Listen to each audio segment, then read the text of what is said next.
this slide indicates everything else that you need to know as well. So volume is essentially, it indicates where most of the transaction and the overall activity happened for a specific candle. So if we understand this candle, we had a decent amount of volume at the top, even though the body here is bearish, right? This is a bearish body over here. This is a bearish candle, right? So this candle is this candle over here. Overall, it's a bearish candle, but the footprint chart gives you indications which you can only really get from a footprint chart, right? So it's important to understand that when you have a down candle, it's very interesting because you had a lot of aggressive buying up here, and a large proportion of the volume occurred at the top part of the candle, right? Notice how the largest amount of volume for this candle also corresponded to the most aggressive buying. So even though it's a down candle, you understand that there's aggressive buying towards the top, which is something that simply a candlestick chart cannot really show you. That it is the interaction between buyers and sellers,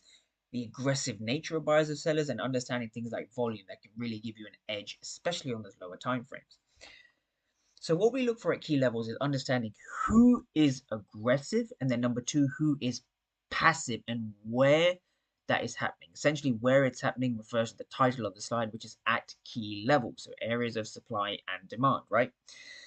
Once you have your aggressive and passive market participants understood, we then go on to understanding the delta, which does actually explain number one and two as well. Understanding how delta changes at key levels gives you an indication as to who is aggressive and who is passive, and that further validates an area of supply or area of demand. And the last thing we're going to be looking at, specifically with the numbers, is understanding finished versus unfinished auction, and that's something I'm going to go on to as we go on to the charts.